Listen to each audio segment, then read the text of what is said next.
Hello friends, welcome to engineering tutorial. Now my previous 4 or 5 videos which I posted related to network theory or electrical circuit analysis, it revolved around resistive circuits. I discussed about the basic concepts related to resistive circuits, Ohm's law, series and parallel combination of resistors, and then we discussed about the source transformation, the star to delta conversion, all the other associated concepts, but they were all related to resistive circuits. We discussed them from the point of view of resistors. uh, Now in today's video we are going to touch a new concept related to network theory, which is inductors. Okay, so it is another category of circuit element or electrical device. Okay, resistors, inductors, capacitors. These are the three important circuit elements which you will come across in network theory or circuit theory. Most of the concepts related to network theory will revolve around these three elements. Now we discussed more or less the basics about resistors. So now we are going to start about inductors. So first things first, what is the definition of an inductor? Okay, in simple terms, an inductor is a coil which is made of a conducting wire. It means it can carry current through it. Okay, this is the symbol of an inductor. It is in the shape of a coil of conducting wire which carries a current I through it. And the inductors, they are labeled or they are termed as L. As resistors are written as R, the inductors they are written as L. Okay, L for inductors. So it consists of a conducting coil carrying a current through it. Okay, this is the circuit element which we will call as inductor. Now, when the inductor circuit element comes, so comes the term inductance. It is a property of this circuit element which gives the name inductor to it. That's why it's called as inductor, this property inductance. So let's see what is this property. So the inductance is the property of this conducting coil. Okay, this conducting coil. It is the property of this conducting coil which exhibits or which shows an opposition. Okay, opposition to any change of current flowing through it. It means it resists, it opposes any change in the current, in the value of this current or the magnitude of the current I flowing through it. Okay, so the rate of change of current is opposed. Okay, it's opposed, it resists, this coil resists any change in the value of the current I through it. That is the property of inductance. Okay, it opposes any change in the flow of current I flowing through the coil, the inductive coil. Now, the inductance is measured in terms of Henry, as resistance is measured in ohms. Similarly, inductance is measured in Henry. Now this is all about the basic definition of the inductor, the symbol and the property, the definition of inductance. Now we will discuss about the mathematical analysis in terms of the voltage that is which develops across the inductor, the current flowing through the inductor in terms of mathematical expressions. So now we will try to analyze the property of inductance in terms of mathematical expressions. So we have taken an inductive coil, okay, L, and a current I flows through it. Now pay attention to the polarity, the sign polarity which we have placed on the coil. All the elements, resistors, inductors and capacitors, they are absorbing elements, they are power absorbing elements. It means current will always flow from positive to negative sign internally through the element. Here also the current flows from positive to negative sign internally through the inductive coil. It means that this inductor, this inductive coil, it's absorbing power. Now, the voltage which is developed across this inductive coil, it is taken as VL. Now, this voltage which is developed across this coil, its value, its magnitude is directly proportional to the time rate of change of current I flowing through it. That is, the voltage across the inductor VL is directly proportional to the derivative of the current flowing through it, which is time varying. Okay, VL is directly proportional to di by dt, the derivative of the current flowing through it. So, as there is a proportionality relationship, it means there will be a constant of proportionality involved here, and that constant of proportionality is L, inductance. That is, VL is equal to L di by dt. Okay, as you can see, the current flowing through the inductor, it flows from positive to negative. It means that this inductive coil is absorbing power. This is very important, the polarity, the sign convention. In any circuit element, be it a resistor, be it an inductor or a capacitor, the sign convention is very important. Here we are measuring the voltage developed across the inductor in the same direction as that of the current, the sign polarity associated with the current flowing. So it has a positive sign. VL is equal to plus L di by dt. If we would have taken it, we have measured in the opposite direction, it would have been minus L di by dt. Similar to the Ohm's law that I discussed in the resistive circuits basic concepts. V is equal to IR or V is equal to minus IR. It depends on which direction we are measuring the voltage drop across the resistor. Similar here also, in a similar way, we are measuring the voltage drop or the voltage across the inductor in the same direction as that of the sign polarity which is placed on the inductive coil in reference to the current flowing through the coil. Here it is in the same direction, plus plus minus minus. So that's why it is plus L di by dt. If it would have been here plus and here minus, we are measuring it in this direction, the opposite direction, it would have been minus L di by dt. So the voltage across the inductor is directly proportional to the rate of change of current flowing through it, which is the derivative of the time varying current, and that gives us this expression VL is equal to L di by dt, where L, the constant of proportionality, is called as the inductance of the coil. It is that property which opposes any change to the flow of current through this coil. Okay. Now let us try to understand the concept of inductance in a more detailed way. Now we studied that the voltage developed across the inductive coil is directly proportional to the rate of change of current. It is the time derivative of the current. It is VL is equal to L di by dt.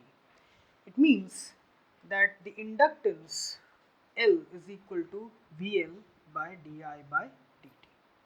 Now, we studied that inductance is that property which opposes any change of current flowing through the coil. Now, look here. If there is an increase in the rate of change of current flowing through the coil, it means di by dt increases. That will lead to a decrease in the inductance. If di by dt, this parameter, the denominator, it increases, then this value, L, the inductance, it will decrease. Similarly here, if this di by dt value, it decreases, If it decreases, then this inductance value, this L value, it will increase. So here we see that this inductance is inversely proportional to the rate of change of current flowing through the coil, that is di by dt. It means it shares a opposite relationship, inverse relationship with the rate of change of current flowing through it. It means that it opposes the rate of change of current flowing through it. Here we have proved that mathematically, that the inductance of the coil is inversely related with the rate of change of current flowing through the coil. An increase in inductance will lead to a decrease in the rate of change of current flowing through the coil and vice versa. Okay, it will never support it. It only opposes this inductance value, this L only opposes the rate of change of current flowing through the coil. Okay. So there is another possible interpretation of the inductance of an inductor. So for that we will consider solenoid, which is an example of an inductor coil. So what a solenoid actually is, that it consists of a core material, okay, a core which is laminated, which consists of a number of turns of conducting coil wound over it. Okay, so it consists of a core of length small l and a cross sectional area capital A, over which n number of turns of the conducting coil or the inductive coil is wound over it. Now, the inductance can be calculated from these parameters: the length, the cross sectional area, and the number of turns from this expression. L is equal to n square mu A by L. Here mu, this parameter, is the permeability of the coil. Okay, it is the permeability of the coil. So the permeability of a material is the ability of the material to get magnetized by an external magnetic field. Okay, the degree of magnetization of this coil is given by this term, this parameter called as permeability. The degree to which this coil allows itself to get magnetized, okay, by a magnetic field, that is given by the term permeability, by the parameter permeability. So here this is a additional term which is included in this expression, which is the permeability. It is the ability of the conducting coil, okay, the coil, the inductor coil, to get magnetized by a magnetic field. That is called as permeability. So this is the expression, another alternative expression for inductance of this coil, which is n square mu A by L. N is the number of turns of the coil, mu is the permeability of the coil, and A is the cross sectional area of the coil, and small l is the length of the coil. So from this you can interpret that the inductance is directly proportional to the number of turns, directly proportional to permeability, and directly proportional to the cross sectional area, but it is inversely proportional to the length of the core. Okay, now this interpretation is generally used in the design of inductive sensors and transducers in industrial instrumentation.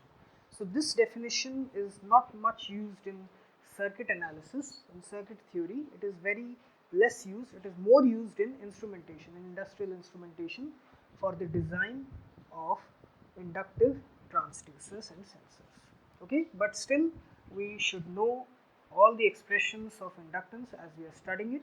So this is another alternative expression for inductance. Now, in order to avoid any confusion related to the sign convention or the polarity associated with the voltage across the inductor or the current flowing through the inductor, let us discuss the sign convention associated with the voltage and current associated with inductors. So we are considering two cases. So in this case, we have a coil, an inductor coil, with current flowing in this direction. Now please pay attention to the polarity which I have placed. Current always flows from positive to negative sign of a circuit element internally, be it a resistor or inductor or capacitor. It will always flow from positive to negative because these circuit elements are power absorbing elements. Okay, it means that this inductor is absorbing power. Now here, the voltage across this coil VL is measured in the same direction as that of the sign or the polarity which is placed on the coil in reference to the current flow. Here it is plus, here it is plus, here it is minus, here it is minus. So here the voltage is equal to plus L di by dt. I have placed this plus sign to emphasize its importance. Here the voltage is measured in the same direction as that of the polarity which is placed in reference to the current flow through the coil. That's why here there is a plus sign, plus L di by dt. And the current can be determined by integrating this voltage. If we take it to the other side, I is equal to 1 by L integration of the inductor voltage from limit minus phi to t dt. Here it is also plus 1 by L minus phi to t VL dt. Now you would ask why not 0 to t? Because these inductors and capacitors also, they are energy storing elements. The inductors, they store energy in their magnetic field. The capacitors, they store energy in the electrostatic field. So that's why they cannot change their values instantaneously. The inductor, it cannot change its current flow instantaneously, and the capacitors, they cannot change the voltage, the capacitor voltage instantaneously. So they will retain some value, and from if they are energized. So that's why they are measured from minus phi, from past time to the current time. Similarly, here also we have the same coil. Current flow is from positive to negative because it's a power absorbing element. So current will always flow from positive to negative sign.